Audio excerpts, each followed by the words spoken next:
As you frantically prepare your dish, you notice Ashley has her spellbook out. Is she going to use some dark magic to turn the tide? You've got a book of your own, and you're desperate not to see her with another win. Should you take this opportunity to fight magic with magic, even if it's most certainly evil magic? Do it the hard way. Colonel Sanders was going on about the hard way. Who needs magic when you've got passion? I'm gonna do it the hard way. That's what she said. Colonel Sanders sees that you've chosen to win on your own terms, and he gives you a subtle wink from across the room. Why do you keep watching me? Stop trying to steal my recipes. Secretion. I believe in you, General Potato. Miriam notices too. And damn it. And I've always believed in you, General Potato, since we were little kids, because I'm your best friend forever. Suck it, handsome anime man. She's mine first. You turn to notice Miriam is at your station, cheering for you. Miriam, what about your dish? If you're here cheering, who's cooking? Tiny food, short cook time. I'm actually already done, so I thought I'd help you. Oh, that's sweet, but... Miriam tosses a handful of spices directly into your boiling noodles. It's the secret ingredient. Is that weed? Please don't tell me you put the weed in my mac and cheese. However, she doesn't know that you lied and the ingredient was made up, and where in the world did she get iron need from? It's just mustard seeds. The boiling pot explodes, sending Miriam flying backwards. The watery noodles begin to swirl in the air, bubbling up into a dark cloud that thickens and congeals before your very eyes. Oh, Steve. It's a tie, Steve, the spork monster. Steve, wait, what happened to Borko? You're not here to battle me, are you? We spork monsters are many. I think Borko had the day off. But you have conjured Steve, and I hate to battle, so I'd say you're doing pretty alright. Oh, hey, you're in the middle of a cooking competition. Oh, I love this stuff.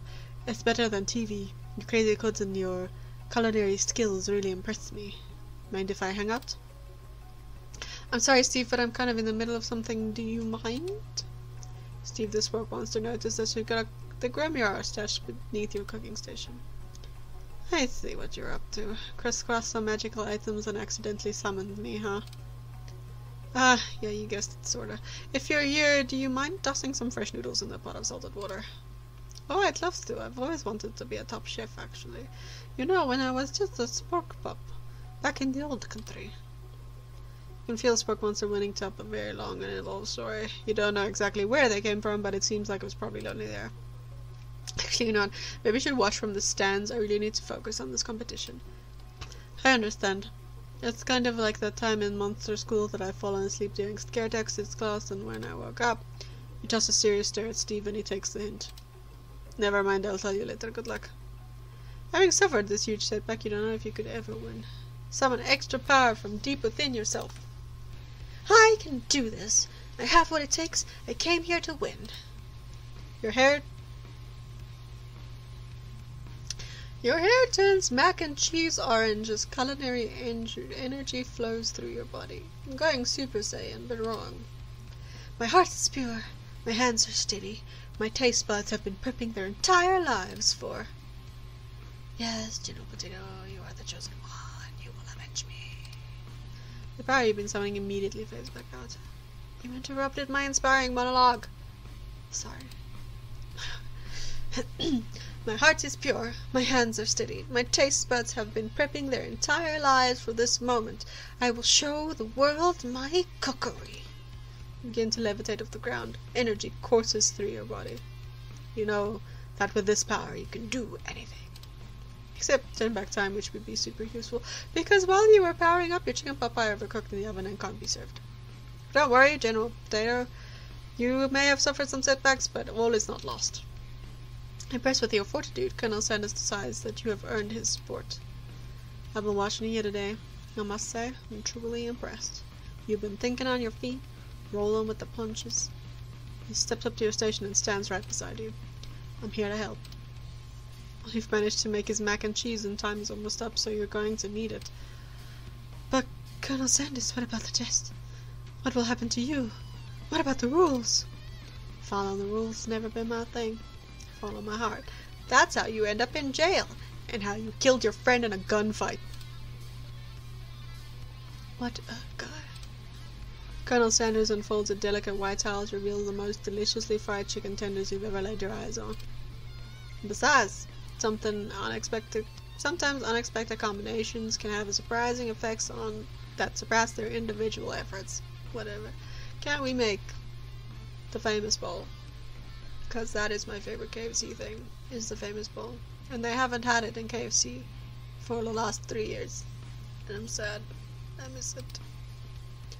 Are you suggesting if we combine forces, we can form the perfect food union? Time's up, students. The time expired the moment everyone has been waiting for.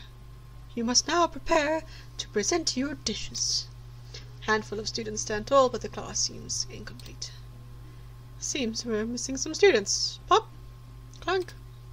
From off-screen you hear a pure and innocent giggle that can only come from one student. Hey, I'm fine.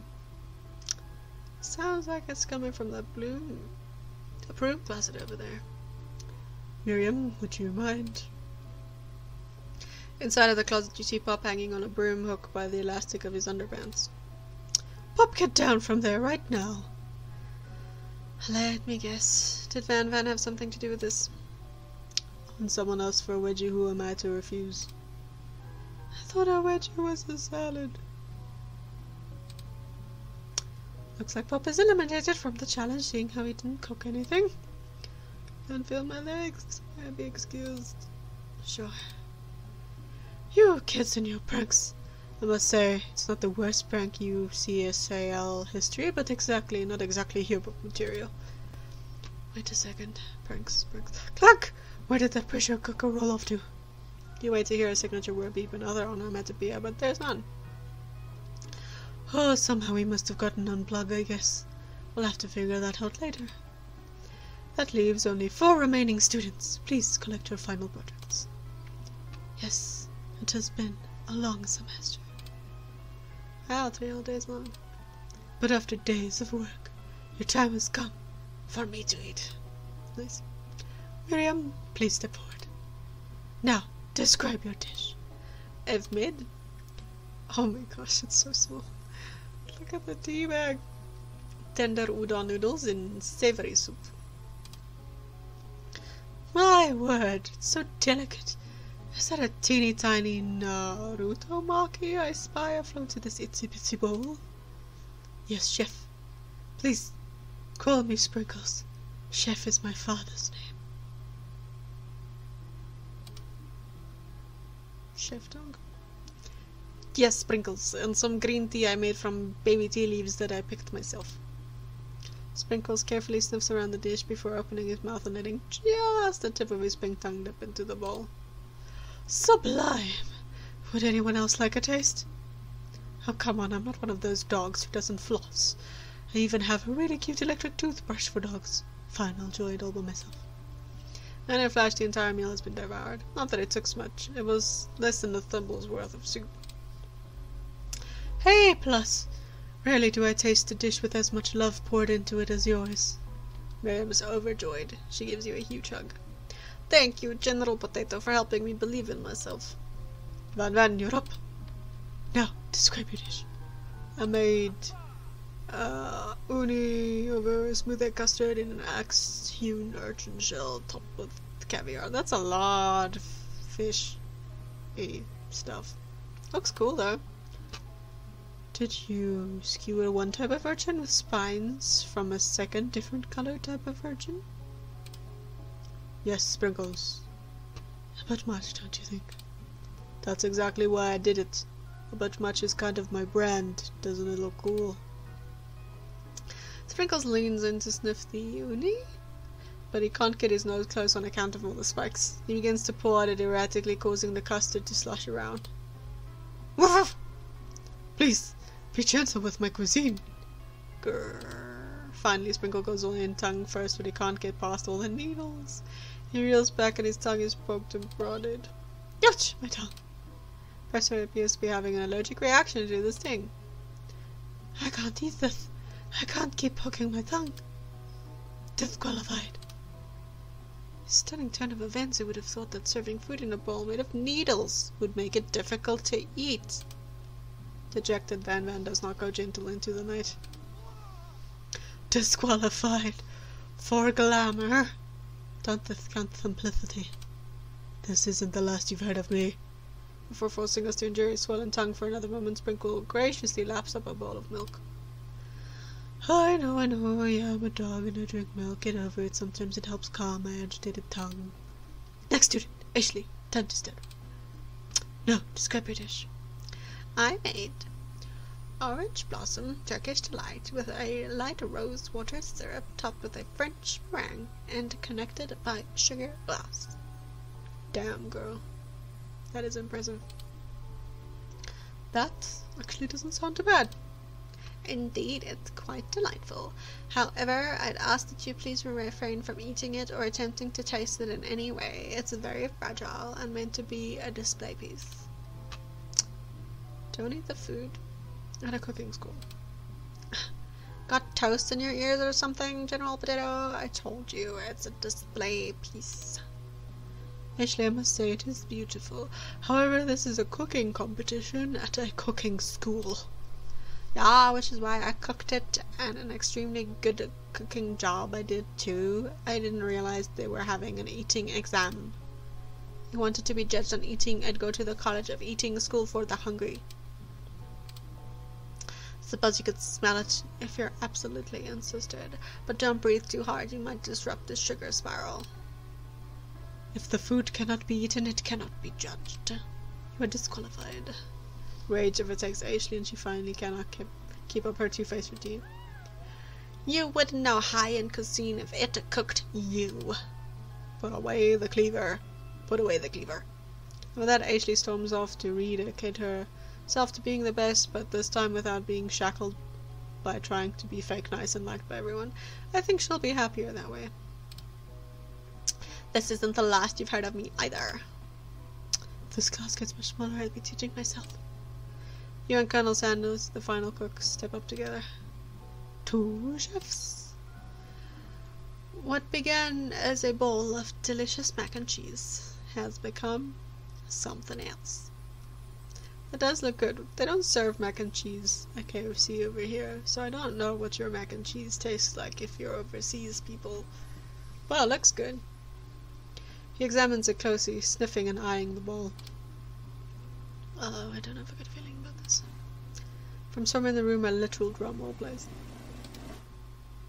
Just when I thought I've seen everything in this kitchen, you give me this thing, and completely blow me away. In my 49 dog years of life, I've never tasted anything so delicious and perfectly balanced as mac and cheese with some chicken in it. It's so delicious, in fact, that everyone passes the class. That's not how that works, Professor. No. You pass, and you pass, and you pass. Everyone gathers around, and partakers of mac and cheese bowl, they all seem to transcend this reality into another dimension. Man, I'm hungry. You win!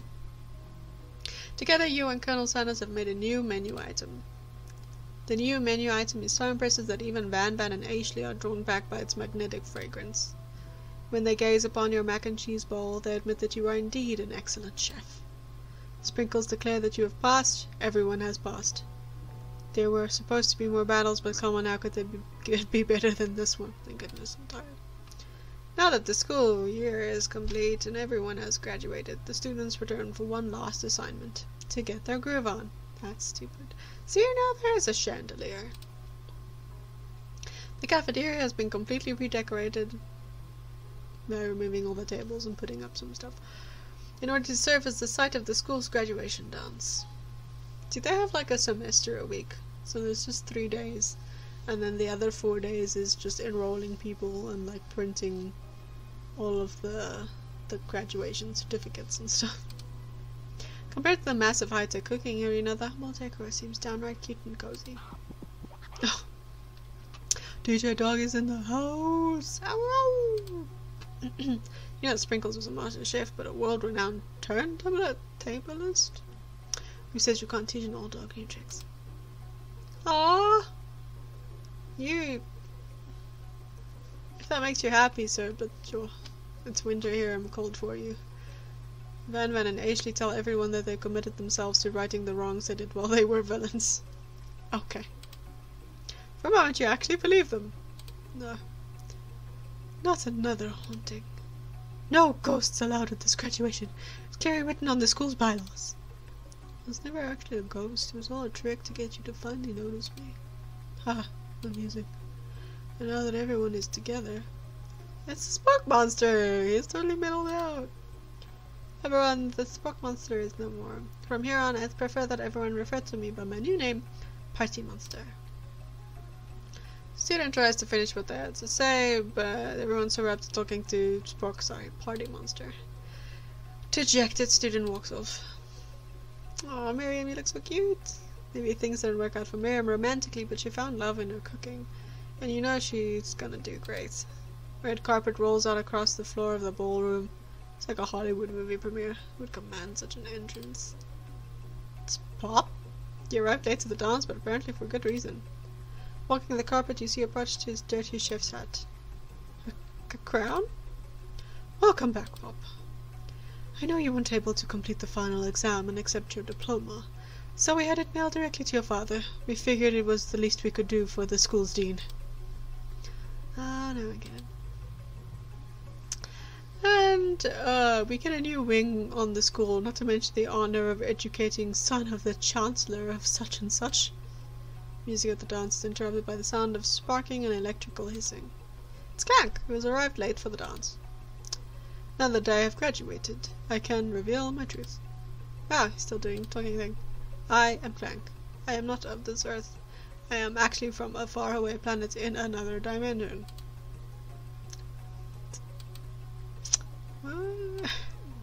I actually feel like I knew this the whole time. Now that I have learned the ways of your kind, I must return. Miriam, will you come with me? I don't know what to say. Besides, no, obviously. I have just begun to learn who I really am. This isn't the time for me to devote my life to figuring out who you are, Clank. I'm blown away by Miriam's maturity. It's pretty clear she has managed to surpass you in that regard. Yeah, she's actually got personality. I understand, kind of. Humans are weird. The portal opens and Clank disappears through it. Ah, finally Colonel Sanders arrives. Howdy, classmates. Ugh. Just like the first day you met him, he comes prepared to feed the entire class. However, it's not enough to just give them a bucket of chicken. This time it's a full meal. Hey, stole my coleslaw. And my potatoes, you bastard. I didn't get to be the most famous chicken man in history, chicken and man, by not reminding people to go out and buy my chicken. Is this the end? Because I'm offended, because he stole 2 of my recipes. 2. Oh. No, it's not the end. Okay. As everyone feasts on their delicious chicken dinner, Colonel Sanders finds you sitting at the edge of the dance floor, on the floor. General Potato, what you doing sitting all alone? Oh, you know, just waiting for the right person to ask me to dance. Oh. I wonder, might you tell me, what are the qualities that you would expect to find in such a lucky person? Off the top of my head, I don't know, spicy musk, tidy goatee, degree from the University of Cooking School Academy for Learning, just to name a few. Truly is my lucky day. Would you dance with me? Yes, I'd love to. As you glide across the dance floor, hand in hand with Colonel Sanders, the future stretches out in front of you. And once my 100th franchise is up and running, I'll be ready to take a day off. And I'll be so glad to spend it together with you, General Potato. Oh, how sweet. We can work together and play together. Colonel Sanders stops dead in his tracks. Work together? Well, I think this is something I'll need to do by myself. But who will help you run your restaurants? I don't believe I need help. Besides, based on your time at school here, do you really think running restaurants is the best path forward? Could it be you've found love connection but failed to earn Colonel Sanders' respect as a chef? It's because you stole my recipes What kind of love is this? I'm offended. Failed to earn his respect as a chef, and then he stole my coleslaw and my mashed potatoes. What was I supposed to do? Is it 'cause I ate the pepper? Should have eaten the dog biscuit? What do you want from me? Can you live with only half of him? Will you be able to endure sharing him with his other life, the life of an entrepreneur? I mean, he's dead, so sure. I suppose I could enroll at pastry school. Oh, dear potato. Oh, my dear General Potato. I'm sure that you'll find your place eventually. Along the way, you'll have me by your side. Well, at least you're in love with me, even if you think that I'm shit at my passion in life.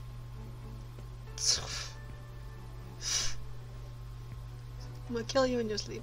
I ran off with Miriam. Miriam and I are gonna start our own restaurant. Not a chicken restaurant. Just, we'll make your recipes, but it's gonna be vegan chicken. Whatever. I'm so offended. Maybe not one, but did I? Did I really? That's just how it be on this bitch of an earth.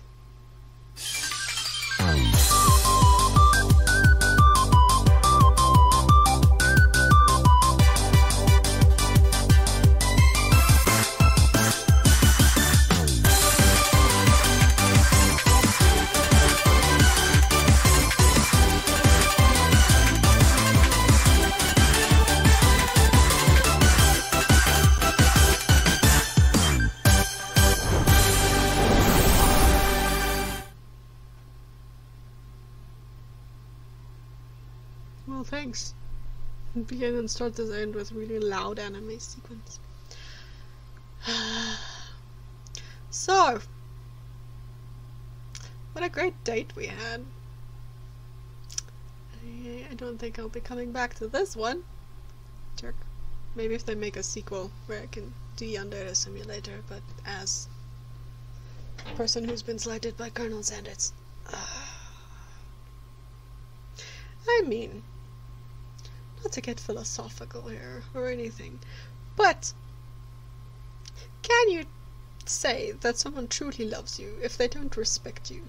He didn't even gently try and tell me that he thinks I'm a terrible cook. He's just like, maybe you should rethink your line of business. He's just scared because I'm such a great chef. I don't know. Whatever. You know what? This has been date night.